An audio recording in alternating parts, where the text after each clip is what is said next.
የኢትዮጵያ ብሔር ብሔረሰቦች ቀን በዓል በየዓመቱ ህዳር 29 ሁሉም ብሔሮች ብሔረሰቦችና ህዝቦች በተለያዩ የየራሳቸው በሆነ ቀለም ደምቀው በአንድነት አንዱ ለአንዱ ውበት በሚሆን መልኩ በድምቀት ያከብራሉ። በዓሉ ላለፉት 19 ተከታታይ ዓመታት በተለያዩ አካባቢዎች ህብረ ብሔራዊነትን አጉልቶ በሚያሳይ ሁኔታ ተከብሯል። በዓሉ በተለያዩ ዝግጅቶች የሚከበር በመሆኑ አስቀድሞ በርካታ ዝግጅቶች ይደረጋሉ። ከነዚህ ዝግጅቶች ደግሞ የሚዲያ ቱር አንዱና ዋነኛው እንደሆነ ይታወቃል። በዚህ የሚዲያ ቱር በርካታ ቁጥር ያላቸውና ከሀገሪቱ ሁሉም አካባቢዎች የተውጣጡ አገር አቀፍና ክልላዊ የመገናኛ ብዙሃን ባለሙያዎች በመሳተፍ አዘጋጁ ክልል ያለውን ጸጋዎችንና አጠቃላይ ገጽታ ምልከታ ያደርጋሉ፣ ለተደራሲያንም ያደርሳሉ። የዘንድሮውን 20ኛውን የብሔር ብሔረሰቦች ቀን በዓል እንድታዘጋጅ ማዕከላዊ ኢትዮጵያ ክልል መመረጧን ተከትሎ ሰሞኑን የመገናኛ ብዙሃን ባለሙያዎች በ3 ቡድን በመካፈል ክልሉ ያለውን አጠቃላይ ጸጋዎች ምልከታ ሲያደርግ ቆይቷል። ከነዚህ መካከል ሀዲያ ቴሌቪዥንን ያካተተ የመገናኛ ብዙሃን ቡድን በክልሉ ከሚገኙ ዞኖች መካከል ምስራቅ ጉራጌ፣ ስልጤ፣ ሀላባ ዞኖችንና ማረቆ ልዩ ወረዳን ተዘዋውረው ምልከታ አድርገዋል። በእነዚህ አካባቢዎች በተለይም በግብርና፣ በቱሪዝም፣ በኢንቨስትመንትና በሌሎች ዘርፎች ያሉ ሀብቶች በጋዜጠኞች ቡድኑ ምልከታ የተደረገባቸው ሲሆን ዞኖቹ በቱሪዝም ዘርፍ በምስራቅ ጉራጌ ዞን የሚገኘውንና በዓለም ቅርስነት የተመዘገበውን የጥያ መካነ ቅርስን ጨምሮ በርካታ ተፈጥሯዊና ታሪካዊ ቅርሶች ባለቤት ናቸው። እንግዲህ ያው እንደሚታወቀው የጥያ ትክል ድንጋይ ከማዕከላዊ ኢትዮጵያ ከሚገኙ ቅርሶች መካከል አንደኛው ነው። ከሌሎች የቅርስ አይነቶች ለየት የሚያደርገው የጥያ ትክል ድንጋይ የዓለም አቀፍ ቅርስ ነው። ይህ ማለት በዩኔስኮ የተመዘገበ ነውና በዩኔስኮ የተመዘገበው 1980 እንደ ኤሮፒያን አቆጣጠር ሲሆን በእኛ 1972 ዓመተ ምህረት ላይ ነው። በአጠቃላይ ይህን ስፍራ በምናይበት ሰዓት የመካነ መቃብር ስፍራ ሲሆን ከ12ኛው እስከ 14ኛው ክፍለ ዘመን በነበረው እዚያ አካባቢ ላይ የእርስ በርስ ጦርነት ይደረግ ነበርና በዛ ጦርነት የተሳተፉ ጀግኖች ለነሱ መታሰቢያነት የተተከሉ ሐውልቶች ናቸው እዚህ ግቢ ውስጥ የምናያቸው። የሐውልቶቹን ብዛት 41 ሲሆን ርዝመታቸውም ከ1 እስከ 5 ሜትር ይረዝማሉ እና ሐውልቶቹ ላይ የተለያዩ ምስሎች አሉ። እንደምናያቸው የጎራዴ ምስል 5 አይነት ናቸው ሐውልቶቹ። የጎራዴ ምስል፣ የከበሮ ምስል፣ የሰው ምስል፣ የጋሻ ምስልና እንዲሁም የወንድ ልጅ ብልት ምስል ያላቸው ሐውልቶች ናቸው የሚገኙት። እያንዳንዳቸው በምናይበት ሰዓት የጎራዴ ብዛት ከ1 እስከ 19 ብዛታቸው። በጎራዴ ብዛት ትልቁ በቁመት ትልቅ የሆነ 5 ሜትር የሚረዝም ነው የ19 የጎራዴ ብዛት ያለውና የጎራዴ ብዛት የሚያመለክተን ምንድነው? ይሄ ሰውዬ በህይወት እያለ የገደላቸውን አስፈሪ እንስሶችንና የሰዎችን ቁጥር ነው የሚገልጽልንና በአጠቃላይ ይሄ ሰው ጎራዴ የጀግንነት መገለጫ ነው። ምስሉ ላይ እንዳየነው 2 ክብ ነገሮች አሉ። ያችን 2 ክብ ነገሮች የወንድ ልጅ ጡትን የሚወክሉትና በእግረ መንገዳችን ሁለቱም ጾታዎች እዚህ ግቢ ውስጥ እንዳለ ጾታን ለመለየት ያደረጉት ሙከራ ነው የሚያመለክተንና እነዚህ ሰዎች በዛን ሰዓት ሀሳባቸውን የሚገልጹት ነገሮችን በመሳል በመቅረጽ ነበርና ሌላኛው ምንነው የባላ ምስል ነው። የባላ ምስል 2 ትርጉም ተሰጥቶታል። የመጀመሪያው እዚያ አካባቢ ለምግብነት የሚዘወተረውን የእንሰት ተክልን ሲወክል፣ በሁለተኛ ደረጃ ባህላዊ ትራስ በወርኮታ ወይም ደግሞ በጉራጊኛዋ ጊም የምንላት እሷን ይወክላል ማለት ነውና ሌላኛው የከበሮ ምስልን በምናይበት ሰዓት የከበሮ ምስል እነዚህ ሰዎች በዛን ሰዓት ብዙ አይነት የከበሮ አይነቶችን ይገለገሉ ነበረ። አብዛኛዎቹን የከበሮ አይነቶች በዛን ሰዓት ጦርነት ለማወጅ ነጋሪት ነበር የሚጎሰመውና ለዛ ጥቅም ያውላቸው ነበረ። እችኛዋ ግን ዛሬ ለየት ያለች ዛሬ ላይ ኦርቶዶክስ ቤተክርስቲያን የሚገለገሉባት የነጋሪትን ምስል ይዞ የተቀረጸ ቅርስ ነው ይሄኛውን የምናየው። ሌላኛው የሴት ልጅ ምስል ያለው አራተኛው የሐውልት አይነት ነው። የሰው ገጽታውን በምናይበት ሰዓት የሴት ልጅ ገጽታ ነው ያለው። ልክ እንደ ሌሎች ሐውልቶች ቆሞ የነበረና ከወቅቶች መፈራረቅ የተነሳ ወድቆ እንደተሰበረ ነው የምናየው እና እንደምናየው ጡቷ እዚህ ጋር ጡቶቿ ይታያሉ። እንደምናየው 2 ትላልቅ ጡቶቿ፣ አንገቷ አካባቢ አንገት ጌጦች፣ የተለያዩ ንቅሳቶች እና ዳራ አካባቢ ደግሞ የተለያዩ የጥበብ ምልክቱ ያላቸው እነዛ ደግሞ ቀደምት የነበሩ ነገስታት ይለብሱት የነበረ የማዕረግ ልብስ ወይም ጥበብን ነው የሚያመለክተና በአጠቃላይ እቺ ሴትዮም የዚህ አካባቢ በዛን ሰዓት የዚህ አካባቢ ንግስት እንደነበረች ለማወቅ ያስችለናል። ምክንያቱም ከሌሎች ሐውልቶች ለየት ያለችና ትክክለኛውን የሰውን ምስል ይዞ የተቀረጸ ሐውልት ስለሆነ ማለት ነውና አረ ሸይጣን ሐይቅ ማለት ከዋናው አስፋልት 2 ኪሎ ሜትር ርቀት ላይ 1.2 ኪሎ ሜትር የሚገኝ ነው። ጠቅላላ ስፋቱ የሐይቁ ጥልቀት 72 ሜትር ጥልቀት ያለው ሲሆን የአጠቃላይ ከስሙ ጋር ተያይዞ ሀረ ሸይጣን ማለት ጣን ጨምሩ በሚል ስያሜው በዛ ልክ የተሰየመ ነው። ቱሪስት ፍሰቱን ስናይ ከዚህ ከተፈጥሯዊ ከሆነው ባሻገር በተፈጥሯዊ በተለምዶ ከሚመጡት የቱሪስት መስህብ እንደምታዩት በአካባቢው ላይ የመልማት የለሙ የኢንቨስትመንት ምቹ ሁኔታም ብዙ ስለሌለ በተፈጥሯዊ የሚመጡ የዚህን የቱሪስት መስህብ ማራኪነት የሰሙ ሰዎች በተለያየ መልኩ ከፍተኛ በሆነ በበዓላት በጥምቀት በአረፋ በዓላት ላይ መጥቶ ከፍተኛ የሆኑ የቱሪስት መስህብ እንቅስቃሴ የውጭ ሀገር እንግዶች ጭምር እየመጡ የሚንቀሳቀሱበት ሁኔታ ነው ያለው። ገዳሙ ጥንታዊ ገዳም ነው። በብሔራዊ ደረጃም የተመዘገበ ትልቅ ገዳም ነው።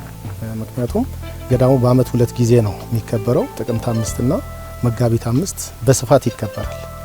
እዚህ ገዳም ላይ ብዙ ምእመናን ይመጣሉ። የሃይማኖቱ ተከታይ ብቻ አይደሉም። የሃይማኖቱ ተከታይ ያልሆኑም ታሪካዊ ቦታውን ለማየት በስፋት ይመጣሉ። የውጭ ቱሪስቶች ጭምር ይገባሉ። ይህ ሐይቅ የስሙ አጠቃላይ የስልጤ አባይ ሐይቅ ነው የሚባለው። ሐይቁ ለረጅም ጊዜ አገልግሎት ሲሰጥ አልነበረም።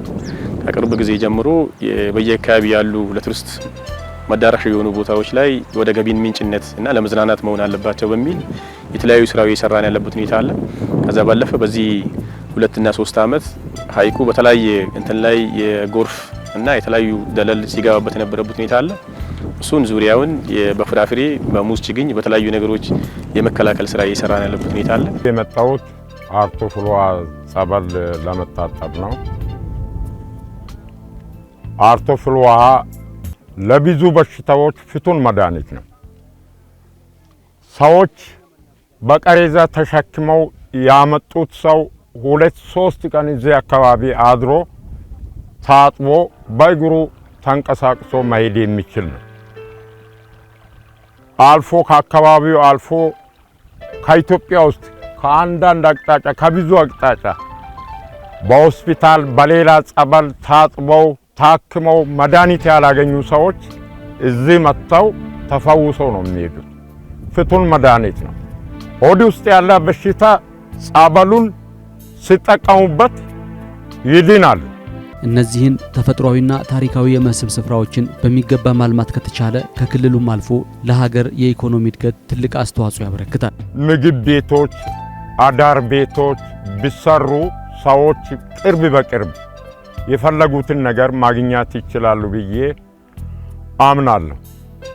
አሁን ግን እንደ አካባቢው ያሉ የአካባቢ ገበሬዎች ሲቀበሉ ያሳድራሉ፣ ቤት ያዘጋጃሉ። በዛ ነው ከሩቅ የመጡ እንግዶች እያደሩ ለችግራቸው ፈውስ የሚያገኙ። የቱሪስት መስህብ ለማድረግ አርቶ ፋማ የሚል አንድ ፕሮጀክት አለ። ፋማ ማለት ቅድም ስንሻገር የነበረው ብላቴ ወንዝ ላይ ትልቅ ፏፏቴ አለ። ስለዚህ በዚህ ስትሬስነት ሀላባ ቁሊቶ በጣም ቅርብ ነው። ከቁሊቶ ቀጥሎ ደግሞ ፋማ አለ። ስለዚህ አንድ ፕሮጀክት አለ። በዚህ ስትሬት መንገድ ወጥቶ አርቶና ፋማን አገናኝተን ትልቅ የቱሪስት መስህብ ለማድረግ መንገዶች እንዲሰሩ፣ ትላልቅ ሆቴሎች ኢንቨስትመንት ባለሀብቱ በዚህ ላይ እንዲሳተፍ፣ የባለሀብቱ ተሳትፎ እንዲኖር፣ መንግስት ደግሞ መሰረተ ልማት እንዲያሟላ፣ ለዚህ አስፈላጊ የሆነ አርቶ ፋማ የሚል ብዙ ኮምፓኒዎችን የያዘ ይህን ትልቅ የቱሪስት መስህብ ለማድረግ የተዘጋጀ ፕሮጀክት አለ ማለት ነው። በክልልም በፌደራል ደረጃ ትልቅ ዲዛይን ተሰርቶ የተቀመጠ ላይ ደግሞ ወደፊት እየለማ የሚሄድበት ሁኔታዎች በመንግስት ታቅዶ ይሰራ ነው። መንግስት ደግሞ አሁን ያለው የመደመር መንግስት ደግሞ ለቱሪዝም ዘርፍ የሰጠው ልዩ ትኩረት ለዚህ ደግሞ ዋነኛ ምክንያት ነው። ጸጋዎች አይናችንን ገልጠን አይተን በማልማት የኢኮኖሚው አካል እንዲሆኑና የውስጥ ቱሪስታችን ደግሞ እየጎበኘው ሀብት የምናገኝበት እንዲሆን በሰፊው አቀደን እየሰራን ያለ ነው። በቀጣይነት ይሄን አልምተን ሁሉም የአገር አቀፍም ኢንተርናሽናል የሆኑ ቱሪስቶችም መጥተው ይሄን ቦታ እንዲያዩት እያለማ ነው የምንገኘው። ሐይቁን ከማልማት ጋር ሐይቁ አጠቃላይ 1234 ሄክታር ነው ስፋቱ ማለት ነው። የጥልቀቱም ጭምር ከ2 ሜትር እስከ 9 ሜትር ነው። ሐይቁ በማዕከላዊ ኢትዮጵያ ክልል ብቸኛው ትልቁ ሐይቅ ነው፣ በዞኑም እንደ ወረዳም ማለት ነው። ስለዚህ ከቅርብ ጊዜ ከዚህ 2 አመት 3 አመት ጀምሮ ሐይቁን በክልል ደረጃም መጥቶ የማየት ስራዎች የሐይቁ ከተለያዩ ነገሮች ነፃ እንዲሆን የማድረግ ስራዎች ድጋፍ የተደረገበት ሁኔታ አለ። ዞንም ጭምር በተለየ መንገድ ዙሪያውን እንዲለማ የማድረግ ስራዎች አሉ። እንደ ወረዳ ደግሞ ዙሪያውን ለመሰረተ ልማት የማሟላት ስራ እየሰራን፣ አንደኛ የመንገድ ስራ ሰርተናል። ሁለተኛ ደግሞ የመብራት ሐይቁን ዙሪያ ከማልማት ጋር ተያይዞ እዚህ መብራት አስገብተን ትራንስፎርመር አለ። ስለዚህ እነዚህ ኢንተርፕራይዞችም እዚህ ሆቴሉ አካባቢ መብራት ገብቷል። ምንም የመብራትና የመንገድ ችግር የለበትም። ዙሪያ ላይ ለኢንቨስትመንት ከማስተላለፍም ዙሪያ ላይ ወደ 30 ሄክታር መሬት አሁን ነፃ ነው ለኢንቨስትመንት ማለት ነው። ኢንቨስትመንቶች እየመጡ ዙሪያውን እንዲያለሙ ለአካባቢም ገቢም ይሆናል። የስራ ወጣቱንም ጭምር ወደ ስራ ያስገባል። ሀይቁንም ጭምር ወደ ስራ ለማስገባት ብዙ ስራ እየሰራን ነው። ብዙም ገቢና እንቅስቃሴ የለውም። ይህ አንድ ቀን ይህ ትክል ድንጋይ በዓለም ደረጃ ታውቆ የተመዘገበ ነው እና የበለጠ እንዲለምቶ ጠቀሜታ እንደሚሰጥ በተስፋ እየጠበቅን ያለው ነው። ያለው ለምቶ ቤቶች ተሰርተው ቱሪስት ማረፊያ ተሰርተው ሌሎች ነገሮችም ከሀገር የሚሆን ከውጭ መጡ ጎብኚዎች በምናገኘው ገቢ የአካባቢ ህብረተሰብም ሆነ አካባቢው ይለወጣልና ይጠቀማል ብዬ ነው እንግዲህ ተስፋ እያደረግን ያለው። በክቡር ዶክተር ጠቅላይ ሚኒስትራችን አብይ አህመድ ሀሳብ አመንጪነት አንድ ትልቅ ፕሮጀክት ተነድፏል። ሁለት ከተሞችን ያገናኘ በ128 ሄክታር ላይ ያረፈ የጥያ ፕሮጀክት በሚል ተሰይቦ ከ3.5 እስከ 5 ቢሊዮን ብር ሊያወጣ በሚችል ወጪ ዲዛይን ተደርጎ መሬት ላይ ያረፈ ያለ የቱሪስት መዳረሻ ቦታ ነውና ይህን መካነ ቅርስ ለዓለም ለማስተዋወቅ ብቻም ሳይሆን የዓለም ሕዝብ እዚህ ቆይቶ እንዲጎበኝ ለማድረግ ትልልቅ ሎጆች፣ ገስት ሃውሶች፣ እንግዳ መቀበያ ቱሪስቶች መጥተው ማረፊያቸው ብቻ ሳይሆን እንዲቆዩ የተለያዩ ፓኬጆችን ያካተተ የመቆያ ቦታ አዘጋጅተናልና እያዘጋጀንም እየገነባንም ነው ያለነው።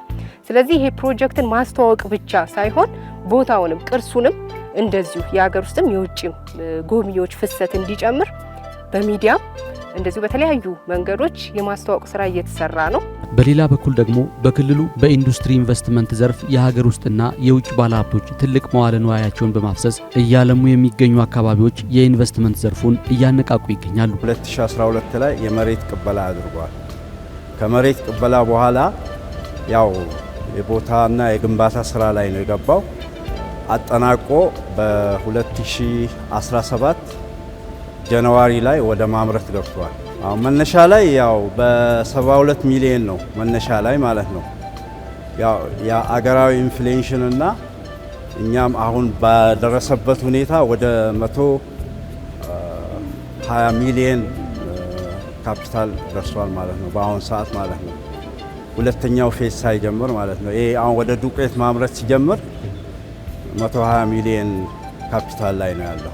መነሻ ላይ በ72 ሚሊዮን ነው የተነሳው ማለት ነው። እዚህ የኢንዱስትሪ ማዕከል ላይ ከ406 በላይ ሄክታር በላይ ኦልሬዲ እየለማ ያለበት ሁኔታ ነው ያለው። በዚህ ውስጥ ከ76ቱ የፕሮጀክቶች የምግብ ማቀናበር ናቸው። ምግብና ምግብ የማቀናበር ስራዎች ናቸው የተሰማሩት። ከዛ ባሻገር ፕላስቲክና የፕላስቲክ የውጤቶች የጋርመንት ላይ የተሰማሩ በግንባታ ሂደት ላይ ያሉ የፕሮጀክቶች አሉ። ብሎኬትና የሴራሚክ ፕሮጀክቶች ላይ አሉ።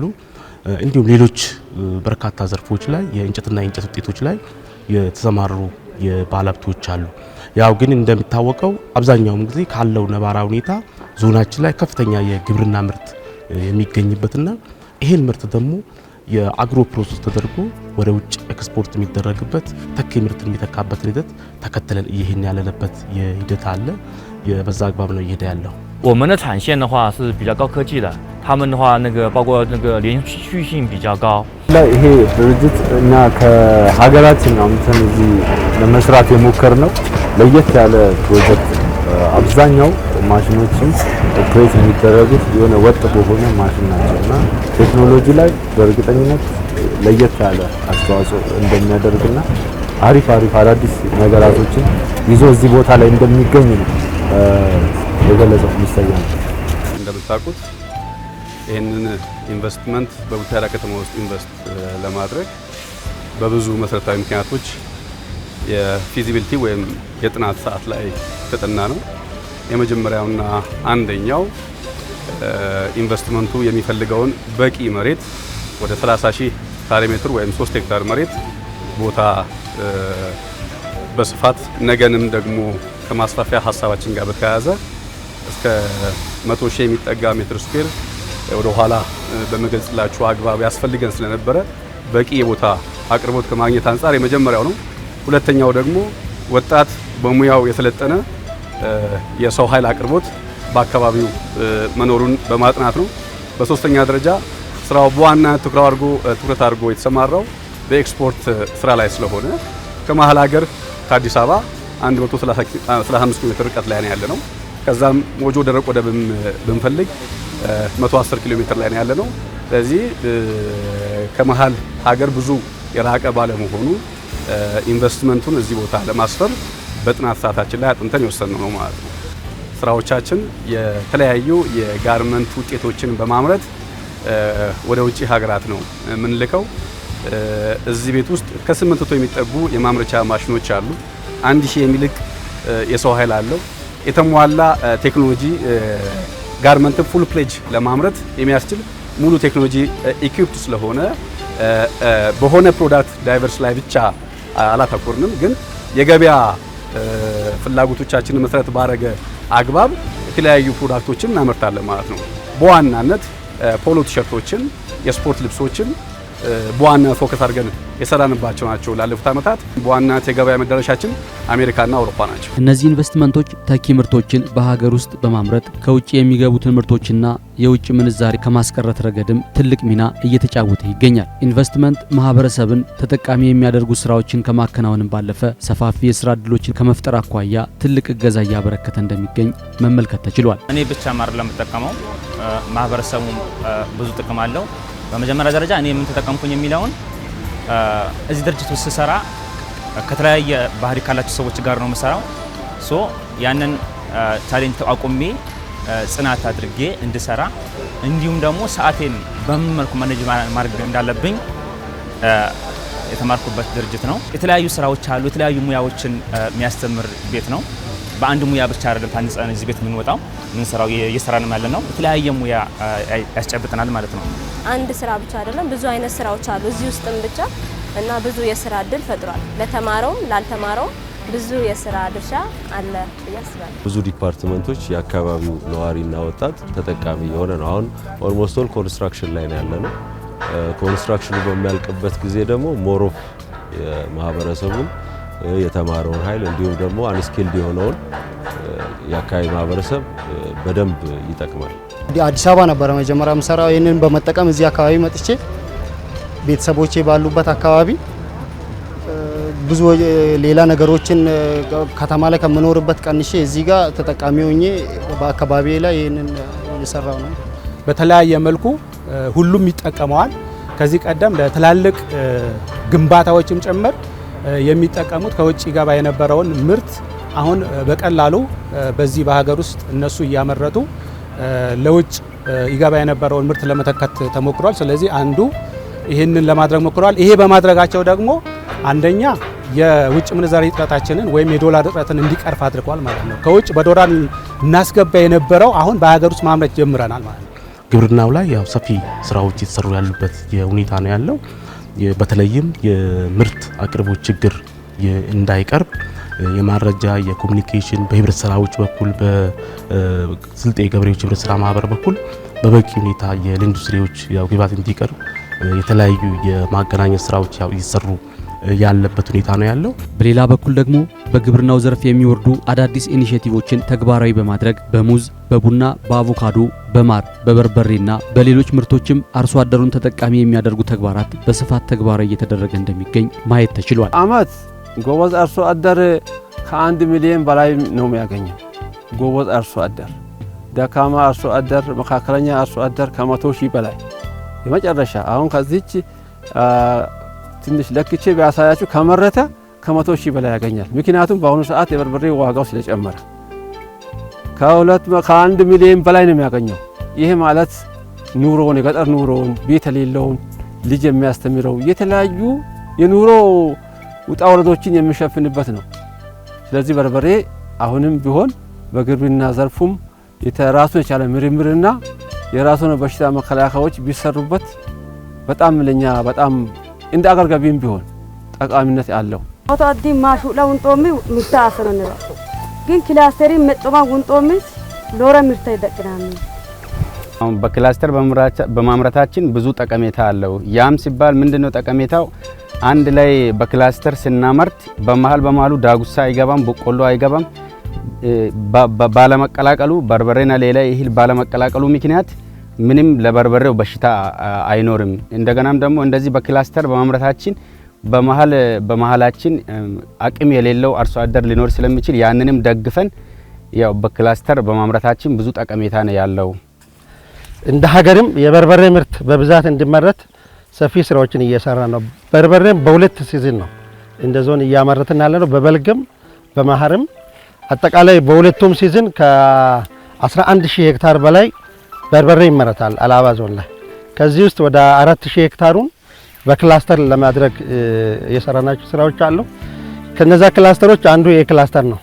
በርበሬ መሰረታዊ ችግሩ ዘር መረጣ ላይ ነው።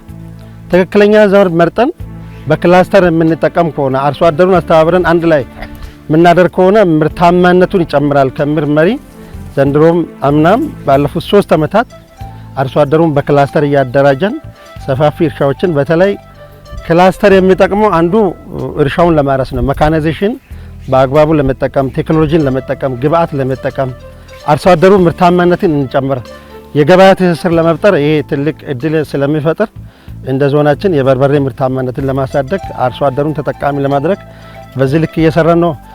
ዞኑ ላይ በርበሬ የማይመረት ቀበሌ የለም። ሁሉም ቀበሌዎች ያመርታሉ። ግን ይህን ማስፋት አለብን፣ ቁጥሩን መጨመር አለብን። አርሶ አደሩ ብዙ ጊዜ ለምደው በቆሎ ብቻ ማምረት የተለያየ ቦሎቄ ማምረት ነው። ግን በርበሬን በብዛት እያመረትን ብሩን ሲያገኝ በቆሎም መግዛት ይችላል። በርበሬን ኤክስፖርት ማድረግም ይቻላል። እንደ ዞን ቫልዩ አዳርገን ወደ ኤክስፖርትም ለመጀመር ዘንድሮ የአንድ ዩኒየን ይህም ፕሮሰስ እያደረገ ያለበት ሁኔታ አለ። እንደ አጠቃላይ ከበርበሬ ምርታማነት አንጻር በሄክታር ከ12 ኩንታል በላይ ይገኛል። ይሄ ማለት ቀላል አይደለም። በዚህ ሰዓት ላይ 1 ኪሎ ከ800 ብር በላይ ነው። ላለፉት ከ2 ወር በላይ እስከ 1200 ነው። የሀላባ አርሶ አደር ካሽ ክሮፕ አብዛኛው ለገበያ ከሚያቀርቡ ምርቶች አንዱ በርበሬ ነው። በርበሬ ማለት አጠቃላይ የራሱን ገቢ የሚያሳድግ አንድ ሰው በአመት እስከ 1 ሚሊዮን የሚያገኛል በበርበሬ ብቻ። ትንሹ ቢያገኝ ከ50 ሺህ ጀምሮ በሰራው ልክ ባለው መሬት ልክ ገቢ የሚያገኝበት ሁኔታ አለ። በርበሬ ማለት በትንሽ ቦታ ብዙ ገቢ ከሚገኝባቸው የሰብል አይነቶች አንዱ ነው። ይሄንን ደግሞ አርሶ አደሩ ጥራቱን በጠበቀ ምርታማነቱን በጠበቀ መልኩ እንደ ዞን ቴክኖሎጂን እንዲጠቀም እያደረግን ዘር መረጣውን በዩኒየኖች ደረጃ በህብረት ስራ ማህበራት ደረጃ ዘር እያመረትን ለአርሶ አደሩ እያሰራጨን ያለበት ሁኔታ አለ። በዚህም የዞኑ አርሶ አደር አብዛኛውን ወጪ የሚሸፍነው በበርበሬ ምርት ነው። ይሄን ደግሞ ምርታማነቱን ወደፊት አጠናክሮ መቀጠል ይጠይቃል። ከዚህ በፊት የነበረውማ ዛፍ ነበር። በሁለቱም በኩል በአስፋልት ሁለቱም በኩል ዛፍ ነበረ። ወረዳው አወያየን። ከተወያየን በኋላ ከዛፍ ፍራፍሬ ይሻላል የሚለውን ተግባባን። ከዛ በኋላ ዛፉን አነሳን። ስሩን ደግሞ በወረዳው ማሽረኒ ተጠቅመን ስሩን አንስተን ከዛ በኋላ አረስን። ካረስን በኋላ ከአርባ ምንጭ ምርጥ ሙዝ ወረዳው ሄዶ አመጣልን። ካመጣልን በኋላ ይሄን ተከነ። ከተከነ በኋላ ከዛ በኋላ ሚጥሚጣ ነው፣ አቮካዶ ነው፣ ጉደሬ ነው፣ እንደገና ቅመም ነው። በጣም ብዙ ነገር ነው ያለው ውስጡ ላይ ማለት ነው። ያው መጀመሪያ ላይ አርሶ አደሩ ላይ እኛ የወረዳ አመራርና ቀበሌ አመራር ሰብስቦ አወያየ። ይሄ ባርዛፍ ስንታታችን ጨርሰ ባርዛፍ ነው፣ አንድም ጥቅም የለውም፣ ሙዝ ይጠቅማል። ሙዝ ለመጠቀሙ ደግሞ በደንብ ሰብስቦን አወያየን። አርሶ አደሩ ተወያየ። ደግሞ እንደገና አርሶ አደር መርጦ ወደ አርባ ምንጭ ወሰዱን። አርባ ምንጭ ከመጣን በኋላ በ2014 መተን ደግሞ ከራሳችን ባርዛፍ ጀምሮ መቁረጥ ጀመረ። ከኛ ጀምሮ ደግሞ ሁሉም ጎረቤታችንም አለ ድንበርተኛም አለ። ሁሉም በቃ ተቀብሎት የዛን ተሞክሮ ነግረነው አርሶ አደሩ ሁሉ ቆረጣ። ከቆረጠ በኋላ በቃ ጉርጋት ሰራ። ጉርጋት ከሰራ በኋላ ችግኝ መጣ፣ ተከን ነው። ከተከነው በኋላ ደግሞ ወዲያም በቃ ይሄ በደንብ እንትን ሆነ። በቃ ወደ ለገበያ ደረሰ። ለገበያ ተደራጀንበት። ወደ ገበያ ማፈላግ ወረዳው ፈለገልን። ወደ 2 ሚሊዮን ከምናምን ብር ተጠቃሚ ሆነናል። እንደገና ደግሞ ችግኙ ራሱ ማውጣት መሸጥ ጀመረናል። ችግኙ ራሱ በችግኙም እንደዛው ነው። ከጥናት ሰርተን የባርዛፍ ጥቅም በ10 ዓመት ባርዛፍ ምን ያህል ገንዘብ ያገኛል፣ በሙዝ አንድ አርሶ አደር ሙዝ ቢተክል ምን ያህል ያገኛል በሚል የጥናት በመስራት ከአርሶ አደሩ ጋር ውይይት በማድረግ አርሶ አደሩን ወደ ሙዝ ያለበት ወደ አርባ ምንጭ ወስደን ልምድ ልውውጥ ካደረግን በኋላ ከአርሶ አደሩ መተን ተግባባን። ባህር ዛፍ የማንሳት ስራ ሰራን። ባህር ዛፍ ካነሳን በኋላ ችግኝ ተተክሏል ማለት ነው። ሙዝ የመትከል ስራ የተሰራው ሙዝ ከተተከለ በኋላ በመጀመሪያው ዓመት አርሶ አደሩ ፈጥኖ ማለት ነው ውስጡ ላይ ጎመን፣ ሚጥሚጣ፣ የካሮት እየተከለ ስለነበረ አዋጭነቱን የፈጥኖ በመረዳት ተግባባን። ወደ እንዲህ ለማት ተደረገ ማለት ነው። ከዛ ባለፈ የውስን አርሶ አደሮች ነበር መጀመሪያ የተቀበሉን ማለት ነው። ቀስ በቀስ ሁሉም አርሶ አደሩ ይሄን ጥቅም እያየ ሲሄድ ሙሉ በሙሉ ይሄን ቦታ 30 ሄክታር ነበር ባህር ዛፍ ነው የነበረው። እሱን በማንሳት ሙዝ ተከለ። ከሙዙ በኋላ በአመት የአብዛኞቹ አርሶ አደሮች በጎመን፣ በምጥምጣ፣ በቃሪያ ብዙ ገንዘብ አግኝተዋል። እንደ አጠቃላይ እዚህ መስቃን ወረዳ ላይ አጠቃላይ የአቮካዶ ፖቴንሻል የሆነ ወረዳ ነው። እንደ ወረዳችን 26 ቀበሌዎች አሉ። ከ26 ቀበሌዎች መካከል ደግሞ 10 ቀበሌዎች አካባቢ ላይ በዚህ በአቮካዶ ምርት ላይ ትልቅ ምርት ያሳዩ፣ በተጨማሪም ደግሞ ከምግብ ፍጆታ ባለፈ ለውጭ ገበያ ኤክስፖርት የሚያደርጉ ቀበሌዎች ናቸው። እነዚህ ቀበሌዎች ላይ በብዛት 4 አይነት ዝርያ ያለው አቮካዶ ምርት ያመርታሉ። ከነዚህ ውስጥ የነዚህ አቮካዶቹ ምንጭ ዋናው ከእስራኤል ሀገር በመጣ ዝርያዎች ናቸው። እነዚህ ዝርያዎች ከተተከሉ በ3 አመት ማዕከለኛ ውስጥ ላይ የሚደርሱ ናቸው። ከዛ ባለፈ ደግሞ በአጠቃላይ እንደ ወረዳችን በዚህ 10 ቀበሌዎች አካባቢ ላይ የሚመረተውን የአቮካዶ ምርት ጥምረት የፍራፍሬ ህብረት ስራ ዩኒየን የሚባል ማህበር አለ። ለዛ ማህበር ነው እነዚህ አርሶ አደሮች ምርታቸው ከደረሰ በኋላ በቀጥታ ለዛ ማህበር የሚያቀርቡት። ያ ማህበር ደግሞ ምርታቸው ከተከረከበ በኋላ በቀጥታ ካምፓኒዎች አሉ፣ የሚመጡ ካምፓኒዎች አሉ። ካምፓኒዎቹ በአብዛኛው እነዚህ ካምፓኒዎች ጨረታ ይገባሉ። በጨረታቸው መሰረት ነው እንደ ወረዳ የተመረተውን ምርት ለ5 አውሮፓ ሀገሮች የሚሰራጨው። ከዛ አንፃር ያው አብዛኛው አርሶ አደር ይሄን ምርት በተሟላ መልኩ ማለት ይቻላል ዝርያዎቹ 4 አይነት ዝርያዎች ናቸው ያሉት። ከነዚህም ከአራቱም ዝርያዎች መካከል ሀስ የምንለው ዝርያ በስፋት የእያንዳንዱ አርሶ አደር ማሳ ከቨሬጁ የያዘው እሱ ነው። እንደ ዞን በርካታ የልማት ትሩፋት ስራዎች ሰርተዋል ባለፉት 4 አመታት 2015 ጀምሮ ማለት ነው። ከዚህም ውስጥ አንዱ የወተት መንደር ምስረታ ነው። እንደ ዞን 214 በ101 ቀበሌዎች 214 የወተት መንደሮችን እናቋቁማለን ብለን አቀዳን። እስካሁን ድረስ ወደ 228 አካባቢ የወተት መንደሮችን ማቋቋም ችለናል። ከዚህም ውስጥ እንደ ወረዳ እንደ መስቃን ወረዳ 68 የወተት መንደሮችን ለማቋቋም አቅደን እየሰራ ነው። በ26 ቀበሌዎች ውስጥ እስካሁን በ25 ቀበሌዎች 64 የወተት መንደሮችን ማቋቋም ተችሏል። ያው ዛሬ የምንገኘው መቅች ቀበሌ ነው። መቅች ቀበሌ ውስጥ 3 የወተት መንደሮች አሉ። ከነዛ ውስጥ ያው አንዱ እድገት የወተት መንደር ነውና ወደ 120 የሚሆኑ አባላቶች አባወራ፣ አሟራና ወጣቶች ሴቶች ያሉበት ነው። ያው በሌማት ትሩፋት ስራው ከፍተኛ የሆነ የወተት ምርትና ምርታማነትን ከፍ ማድረግ ይችላል። ያው እዚህ መንደር ላይ በርካታ የሀገረሰብ የውጭ ደም ዝርያ ያላቸው 70% ነው የዚህ ቀበሌ ሽፋኑ። የመቅች ቀበሌ ከ70% በላይ የሀገረሰብ ዝርያዎችን ዝርያ ማሻሻል ችለን ዛሬ እንደምናየው በገጠር ቀበሌ ውስጥ እንደዚህ ኢምፕሩቭድ የሆኑ ኤችኤፍ ፎልስቴን ፍሪጂያንስ የሆኑ ብሪዶች ከፍተኛ ምርት ያላቸው ናቸውና እነሱ ማደራጀት ችለናል። በዚህም ሂደት ውስጥ ያው ከፍተኛ የሆነ የስራ እድል መፍጠር ተችሏል። እንደዞን ከምንሰራቸው አጠቃላይ ተግባራቶች ውስጥ ያው የወተት መንደር አንዱ ቢሆንም የማር መንደር አለ፣ የእንቁላል የስጋ መንደሮች በሁሉም የዞናችን መዋቅሮች ላይ እያከናወን እንገኛለን። እንደ ዞን ወደ 2 ማቀነባበሪያዎች አሉን። አንድ የማህበር ዘቢደር የወተት ማህበር የሚባለው እርጎ እያሸገ የሚሸጥ ቺዝና ቅቤ ለማህበረሰቡ ማቅረብ የሚችል ነው። አንድ ደግሞ በግለሰብ ከዚህ ቀበሌ ቀጥሎ ባለ ጎይባን ቀበሌ ላይ አልፋ የወተት ማቀነባበሪያ አለ። በዞኑ ከአምና ጀምሮ 4588 ሄክታር የቡና መሬት እንዳለና ከተወሰነ አመት ወዲህ የቡና የመሬት ሽፋኑ እየጨመረ ያለበት ሁኔታ አለ። በአጋጣሚ ደግሞ የምስራቅ ጉራጌ ዞን የመሬት እንትኑ ለቡና ምቹና አስተማማኝ ስለሆነ በተጨማሪም የቅመማ ቅመሙም ጭምር ማለት ነው የመጀመሪያ የዛሬ ዞኑ ሲመሰረት ወደ 3604 ሄክታር ነበረ። በየአመቱ 600 ሄክታር 650 ሄክታር እየጨመረ ባለፈው አመት የ2017 የመሬት ሽፋኑ 4588 ነው። ነገር ግን በዚህ አመት የተወሰነ ፐርሰንት ጨምረን ወደ 750 ሄክታር ነው የ2018-19 የመሬት ሽፋኑ ማለት ነው። ነገር ግን ከዚህ ጋር ተያይዞ የአርሶ አደሩ ፍላጎት እየጨመረ ከመምጣቱ ጋር ተያይዞ የቡናም እንትኑ ገበያውን በራሱ ከኤክስፖርት ጋር በተያያዘ መልኩ በጣም እየጨመረ ከመምጣቱ ጋር ተያይዞ የችግኝ ፍላጎት ማርካት አልቻለም። በዚህ አመት ለምሳሌ አምና 2 ሚሊዮን ነበረ የችግኝ አክሰሳችን። ያም የተወሰኑ የችግኝ እጥረቶች ነበሩብን።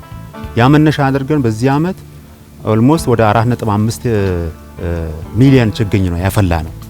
ከዚህ ጋር ተያይዞ ያለውን ነገር በተበጣጠሰ መልኩ የቡና መተከል ስለሌለበት ከክልል ከፌዴራል የወረዱ እንትኖች በአንድ መንደር 120 አርሶ አደር 250 ችግኝ ተተክሎ በክላስተር ነው እየተተከለ ያለው። የተመሰረተው 2017 ነው።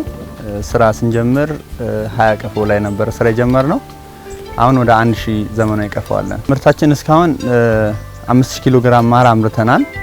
አሁን እስካሁን አልቆረጥንም። አሁን በዚህኛው ዙር ስንቆርጥ ሌላ 5000 ይኖረናል ብለን እናስባለን።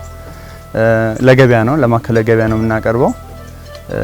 ፓክድ አድርገን በእንደዚህ ፊት ለፊታችን በምናየው መልኩ ፓክድ አድርገን ነው የምናቀርበው። በመጀመሪያ ኢንተርፕራይዙ ማመስገን ፈልጋለሁ። ያው 1 ሚሊዮን ብር ስራ ስንጀምር ሰጥቶን እሱን ብድር መልሰን አሁን ደግሞ ሌላ ብድር ጠይቀናቸዋል። መስመር ላይ ነው ያለው። ሌላ የከተማ ግብርናዎች አሉ፣ የዞን ግብርና ባለሙያዎች አሉ። ከነሱ ጋር ተቀናይተን የሚከብደንንም እየተጋገዘ ነው እየሰራን ያለ ነው። ያው እዚህ እንደምንለው ብዙ ነገር ምርት ስለምናመርት ከነሱ ጋር በእውቀት ሼር ተደራርገን ነው እየሰራን ያለ ነው። ግብርና ማንኛውንም ግብርና ስራ አዋጭ መሆኑን በመጀመሪያ መረዳት አለብን። የንብ ስራ ደግሞ ምንም አድካምም የሌለው ትንሽዬ ሰጥተው ብዙ የምታገኝበት ነገር ነው። ወጣቱን በሚፈልገው ልክ ይህን ስራ ከሰራ አዋጭም እንደሚሆን አምኖ መስራት አለበት። ለምሳሌ የንብ ዌስቴጅ የሚባል ነገር የለም፣ ንብ ጋር የሚጣል ነገር የለም። ማርም አለው ብለናል። ሌላው ተረፈ ምርቶችም አሉ። አንዱ ባይሳካለት አንዱ ወጣት አንዱ ላይ ማምረትም መስራትም ይችላል እና እኛ እንደተጠቀምነው እኛ ውጤታማ እንደሆን ነው እነሱም ውጤታማ እንዲሆኑ እንፈልጋለን። ካፒታላችን ስንጀምር 100 ሺህ ብር ነበረ። አሁን ከ10 ሚሊዮን ብር በላይ ሆኗል። ስለዚህ ይሄን ያክል በአንድ አመት ይሄን ያክል ውጤታማ ሆነን ሌሎችም ወጣቶችም የማይጠቀሙበት ምክንያት የለም ልል እፈልጋለሁ። ከግብርና አንጻር ስናይ ከሰብል ልማቱና ከእንስሳት ሀብት ልማቱ በተጨማሪ በንብ ማነብ ዘርፍ ፖቴንሻል አለን ብለን ወስደናል። ለዚህ የሚሆኑ ከዚህ ቀደም አጠቃላይ ግሪነሪ ብለን የለየናቸው የወንዝ ዳርቻዎች በሙሉ የመለየት ስራ ተሰርቷል።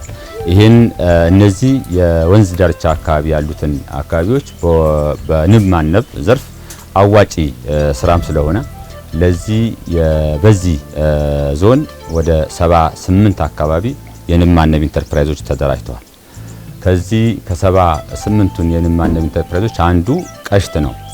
የቀሽት የመጀመሪያ ስራ የነበረው አጠቃላይ የኢንተርፕረነር ስልጠና በስራ እድል ፈጠራና ኢንተርፕራይዝ ልማት መምሪያ ድጋፍ ተደርጓል። ከዛ ባሻገር የኢንዱስትሪ ኤክስቴንሽን አገልግሎት ዘርፉን ድጋፍ ሊደረግለት ለማድረግ ተሞክሯል። የሌላው አጠቃላይ ዘላቂ አስተማማኝ የስራ እድል ለመፍጠር ቀልጣፋ ፈጣንና ፍትሃዊ የሆነ የፋይናንስ ስርዓት መዘርጋት አንዱ መሰረታዊ ተግባር ነውና ለዚህ እንደ ቀሽት ማህበር አንዱ ያደረግነው ድጋፍ የፋይናንስ ድጋፍ ነው። የፋይናንስ ድጋፍ ላይ የ1 ሚሊዮን የብድር አቅርቦት ቀርቦለታል።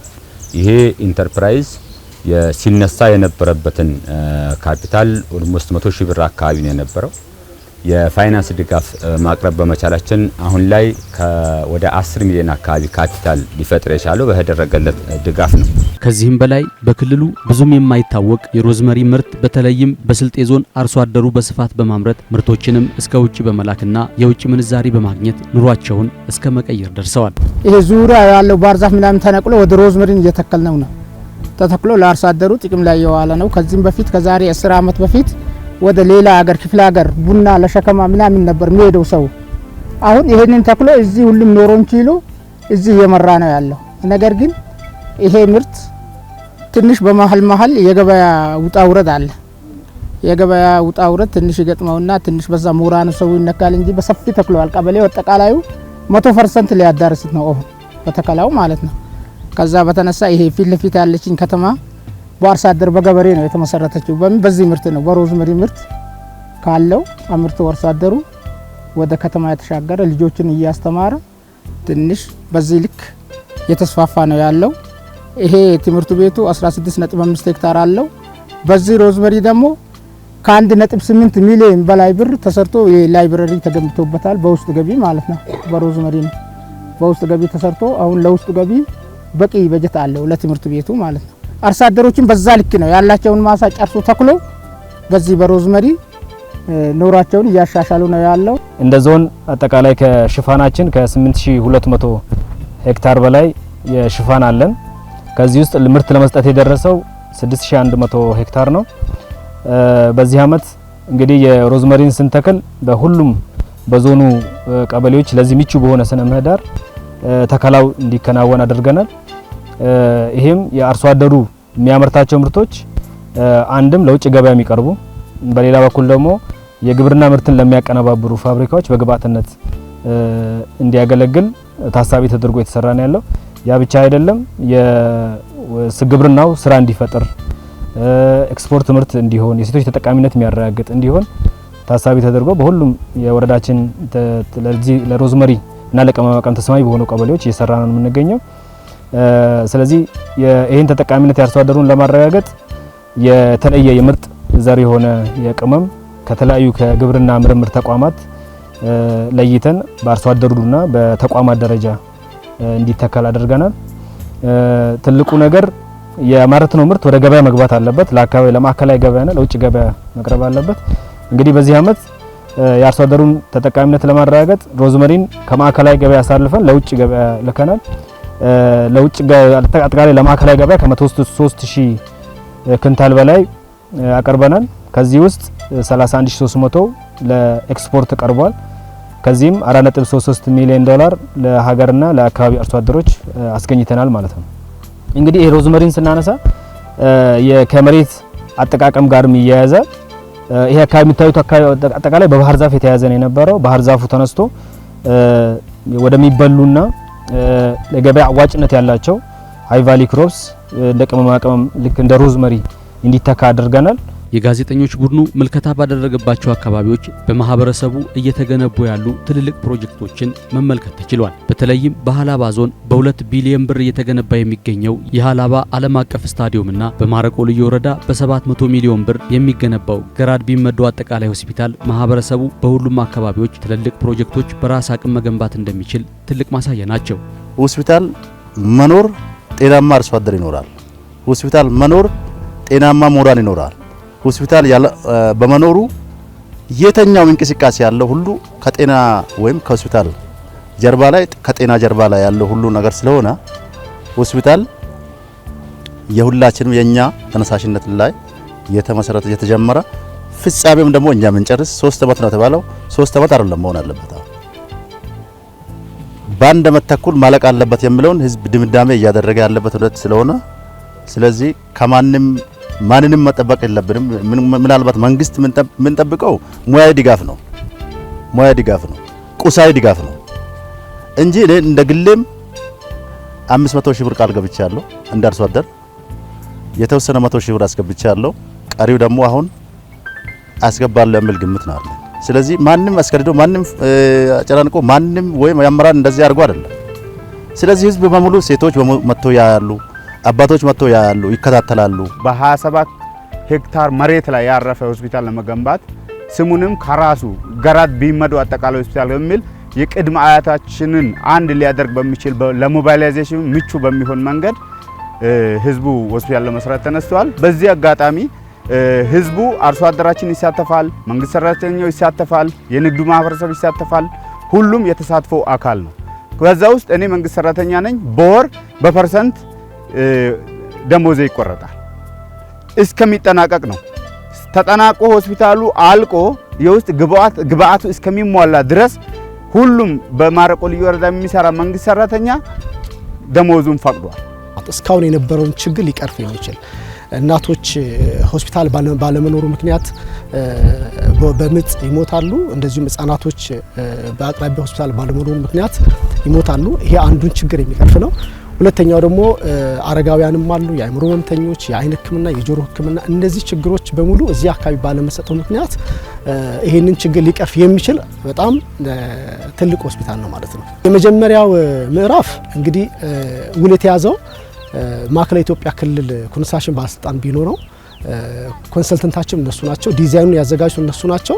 አሁንም ኮንሰልት የሚያደርጉ እነሱ ናቸው። ስለዚህ በውሉ መሰረት በሚቀጥለው 2019 መጨረሻ አካባቢ ላይ አጠቃላይ የመጀመሪያው ፌዝ አሁን የምታዩት ከጀርባ የምትመለከቱት ግንባታ ተገንብቶ ያልቃል ተብሎ ይታሰባል ማለት ነው።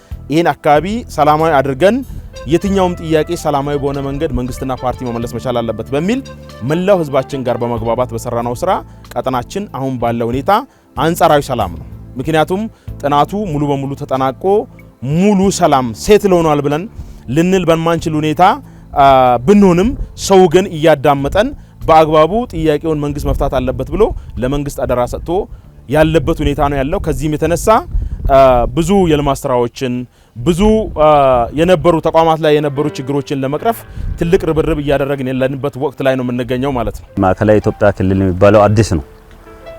አዲስ ስለሆነ ብዙ ራሱን እያደራጀን ያለው ነውና ስቴዲየም የሚገነባ አቅም ያለው ወይ ዞኑም አቅም ያለው ብለን ሳይሆን በህብረተሰብ ተሳትፎ ከዚህ በፊት ያለውን ልምድ ተጠቅመን እንገነባለን ነው የመጀመሪያ ሀሳባችን። ሁለተኛው የምንገነባው ምን አይነት ስቴዲየም ነው። ሶስተኛው እንግዲህ ምን ያህል ገንዘብ ይጨርሳል የሚለውን ነው ይዘን የተነሰነው። በሰዓቱ ከሀገራችን ኢኮኖሚያዊ ማሻሻያ በፊት 2 ቢሊዮን ብር ይጨርሳል ብለን ተነስተናል። 2 ቢሊዮን ብር ከህብረተሰብ አሰባስበን መገንባት እንችላለን የሚል እቅድ ነው ይዘን የተነሰነውና ምን አይነት ስቴዲየም የሚለው ደግሞ ኢትዮጵያ ውስጥ ያሉ የስቴዲየሞችን ችግር የሚፈታ ስቴዲየም። ያ ማለት ኢትዮጵያ ውስጥ ብዙ ግንባታ አለ። ስቴዲየም የሚባለው እኔ ባለኝ እውቀት 2 አካላቶች ኮንፊርም ያደርጋሉ። ግንባታውን ካፍ፣ ይሄ ዙሪያ የሚገነባው መቃጫ ምናምን የሚባለውን ካፍ፣ ሜዳውን ፊፋ ኮንፊርም ያደርጋል ተብሎ ስለተነገረን እሱን አማክረን ተነስተን ሁለቱም እውቅና ያለው የካፍም የፊፋም እውቅና ያለውን ስቴዲየም እንገነባለን ብለን የተነሰነው። ከሜዳው ጀምረን የፊፋ ስታንዳርድ ወይ ሰርቲፋይድ የሆነውን ሜዳ ገንብተን ቀጥለን ግንባታ ይሄ መቀመጫ ምናምን ብዙ ጊዜ ቦታም የሚሰጠው ለሱ ነው። ግን እሱ ብዙም አይደለም።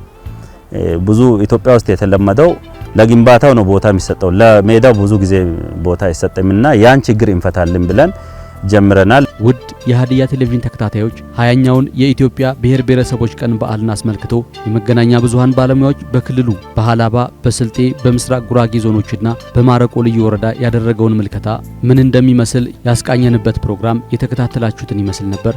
ከሌሎች የሀዲያ ቴሌቪዥን ፕሮግራሞች ጋር መልካም ጊዜ እንዲሆንላችሁ ተመኘን። ሰላም።